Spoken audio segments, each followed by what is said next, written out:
Wes, and welcome to day 31 of Shocktoberfest 2021.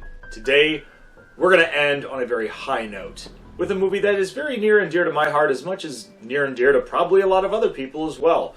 We're going to be talking about 1993's Walt Disney's Hocus Pocus. I know, a lot of people are probably wondering, how come you haven't done this one yet? Well, as before, we've had a lot of movies to go through, and we decided that, it's about time we ended on a family-friendly note. I'm sure a lot of people have probably watched this movie since it's on Disney Plus and whatnot, and probably most people own it on DVD, Blu-ray, VHS, you name it. Hey, it came out in 1993. It's been on various platforms. So the story takes place in 1693 in Salem, where a group of sisters known as the Sandersons, a bunch of witches that are trying to take the souls of all the children in Salem to become younger and live forever. A little girl named Emily Binks is being stowed away by Sarah Sanderson, and Emily's brother Thackeray Binks is looking for her and notices that she's being lured away by a witch and realizes it's one of the Sanderson sisters. So he goes to try to save Emily. He thwarts their plans to a degree. However, they place a curse on him, making him live forever as a cat. Though he's cursed to be a cat and live forever, and they don't necessarily get their plans to fruition, the townspeople of Salem do catch up with the Sanderson sisters, plan on hanging them, but they cast a spell to disappear, and will reappear whenever a virgin lights the black flame candle. Fast forward 300 years, a young boy named Max moves from LA to Salem. He thinks that the Sanderson sisters is a bunch of BS and a bunch of hocus pocus, wink. But a young girl named Allison in his class decides to put him in his place and kind of remind him that he's not from their neck of the woods and not everything is better in LA. Also, it being Halloween, Max has to take his younger sister Danny out for trick-or-treating. And while he's coming home, he does get messed around with a couple of bullies named Jay and Eddie, otherwise known as Ice. Funny thing about these guys, this is 1993, roughly around the same time that Mighty Morphin Power Rangers was coming out, and I'm not sure if this movie came out before the show, or the show came out, before, the Hocus Pocus. So I'm wondering if one of them took a cue from the other, and pretty much Jay and Eddie and Bulk and Skull from Power Rangers were almost one and the same. Kind of interesting if you think about it. But moving right along, Danny is being taken around trick-or-treating with Max. He runs into the bullies again, and she pretty much embarrasses him in front of everybody, and he's pretty upset about it, says some pretty mean things, saying that he wished that she just get out of his life. She's pretty upset about it because she believes in the spirit of Halloween and the spirit of witches, and Max being being the older brother and all, she's pretty much the only family he's got when their parents are out busy and going out to a Halloween party.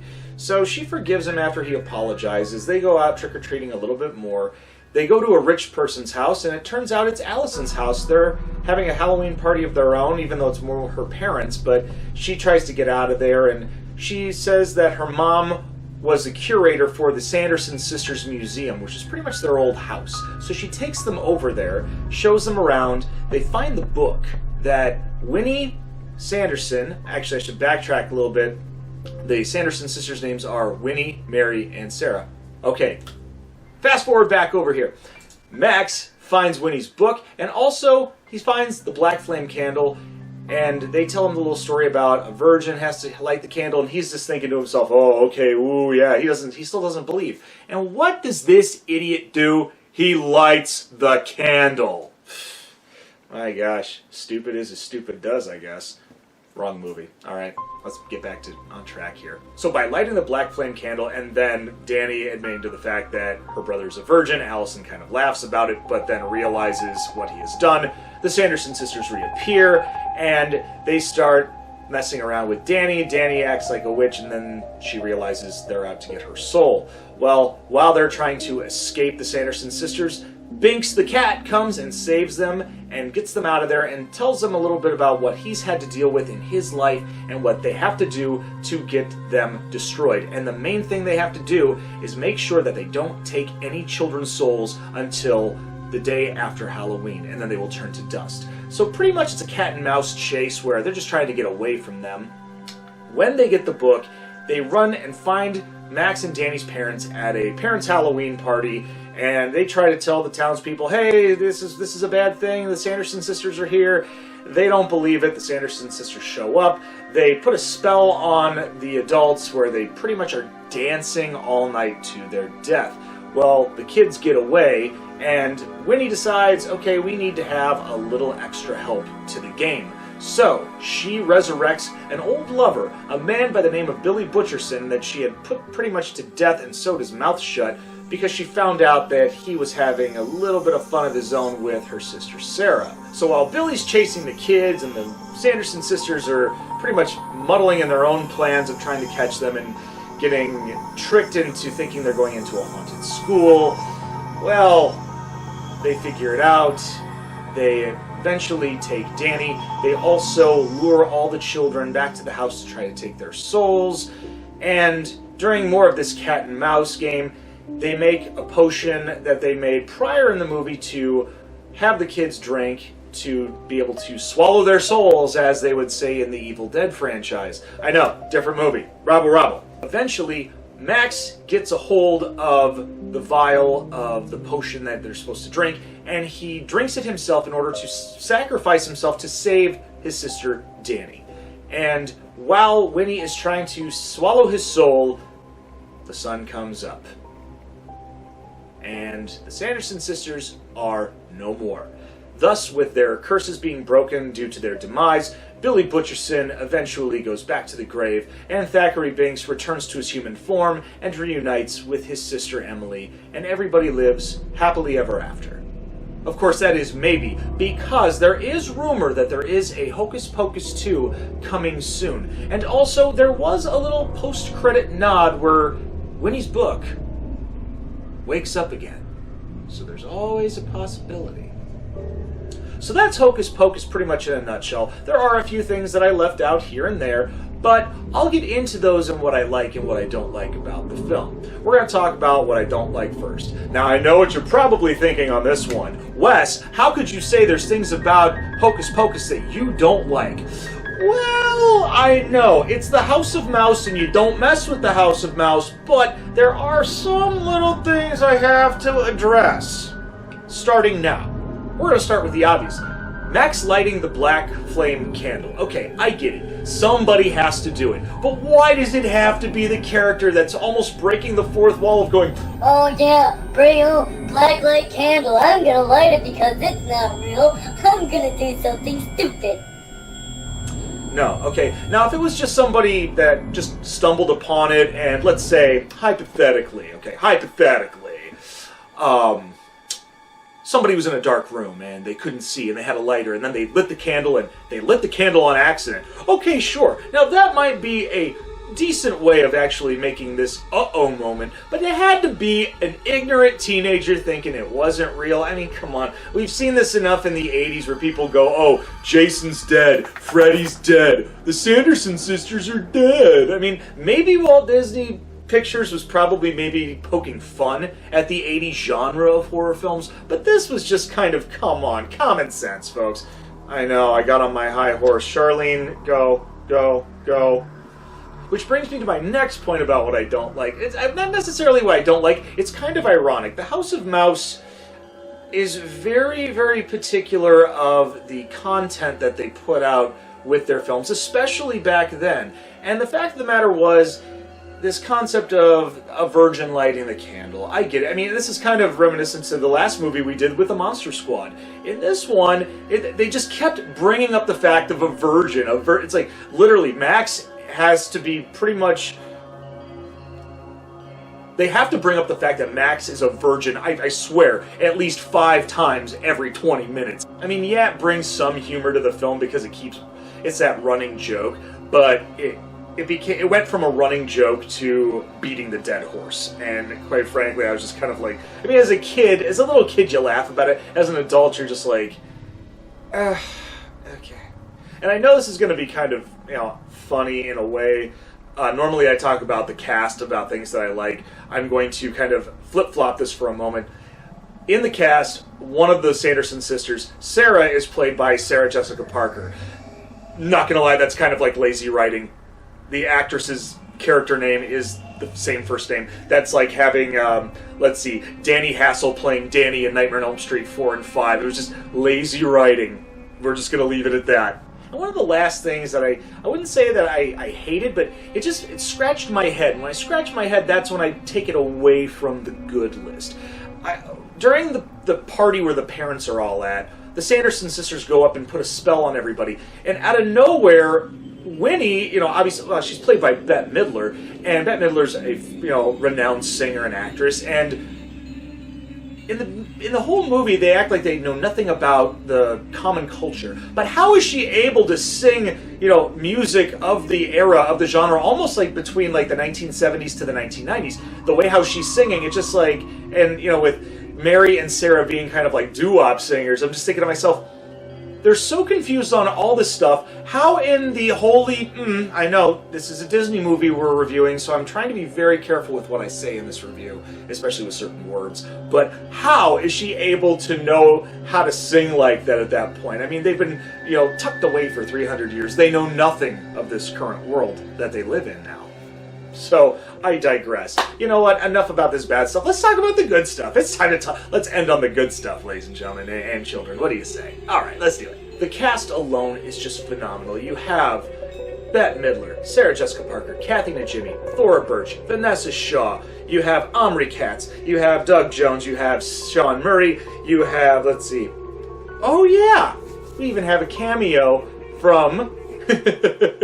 Gary and Penny Marshall. Gary playing Satan himself. Well, not the real Satan, but he's a guy dressed up as Satan, and those two, just their cameo appearance is just phenomenal. I love it. I love the Sanderson sisters' method of just how they approach things, especially their walk. Their walk has it's almost just kind of like well, then again, it's almost reminiscent of I believe it was in the 1950s, 1960s, The Babes in Toyland, where it's Mr. Barnaby and his henchmen they'll be like, let us lurk, let us pussyfoot, and they do these weird walks. And it's very reminiscent of just how they walk. They just do something weird like that, or almost like in a Mel Brooksian situation of walk this way, and then one person walks that way, and then everybody walks that way. It was kind of cool. There's a lot of other references that I can think of. I mean, one of them in particular, when Winnie is talking to her sisters about if they don't get things done in a proper time, they're going to die. And she goes very Monty Pythonian,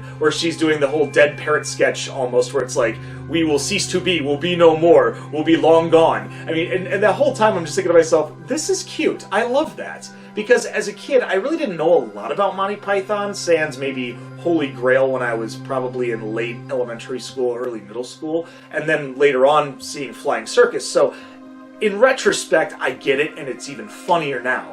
As I mentioned about the fact that they didn't know much about present day when they first got there, and how it was weird that they were able to sing in modern time, the fact that they were learning things at one point, they say, oh, there's like this dark, solid river, or we're gonna drown. No, it's a road. Oh, wow. It's like, you almost want to just...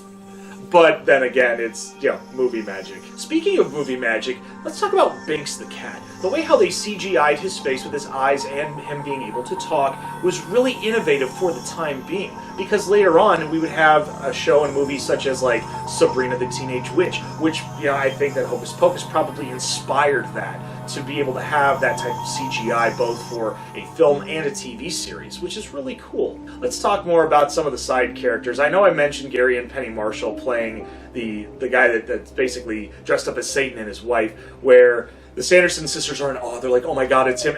They looked at him like, they're seeing God, or maybe, Hell's Elvis for that matter. But then they see his wife, and she's got the curling irons or whatever in her hair, just like the curlers in her hair, and they think it's Medusa. Like, oh my gosh, Satan married Medusa. That's so cool.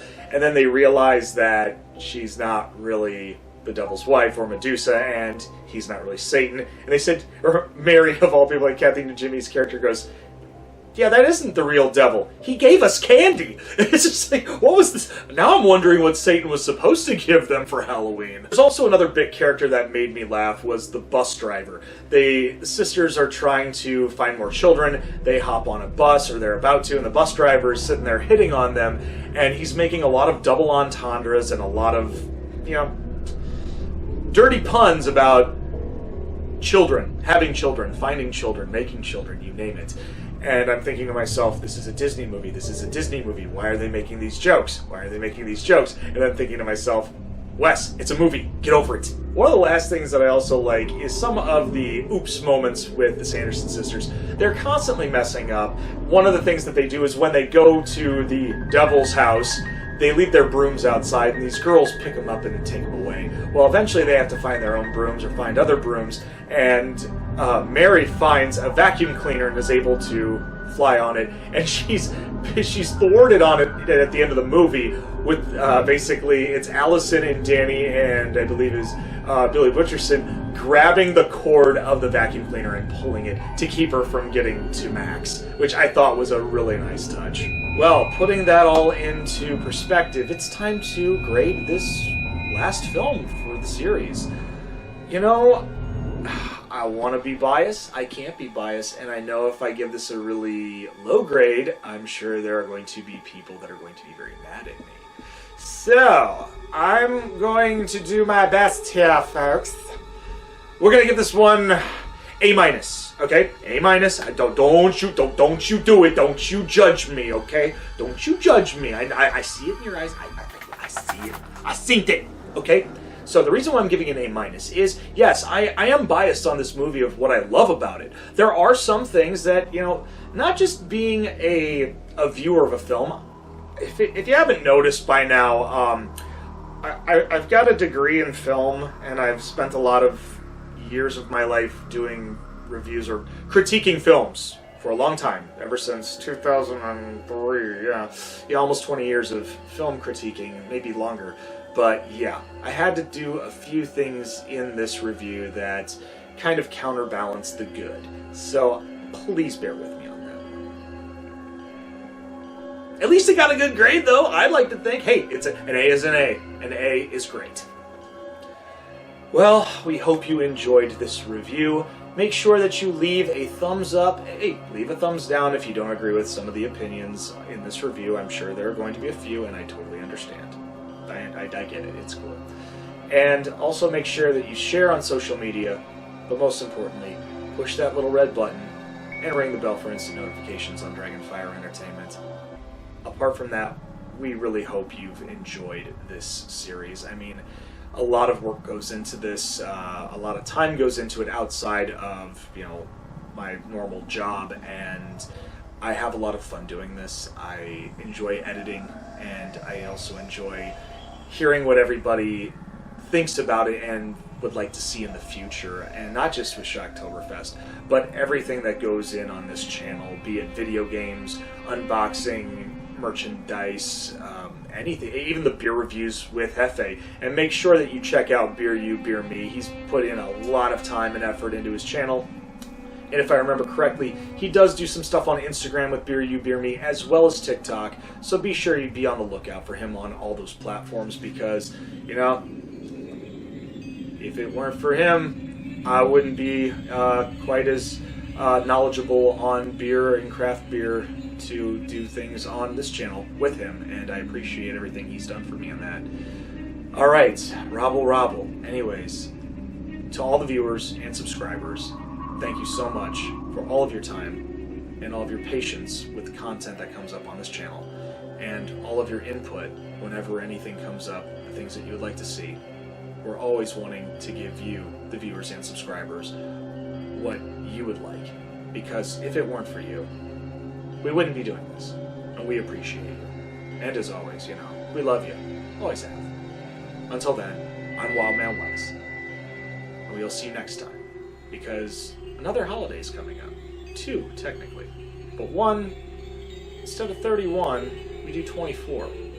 There might be some beers involved in that one, too. You just never know. Take care, stay scared, and see you around.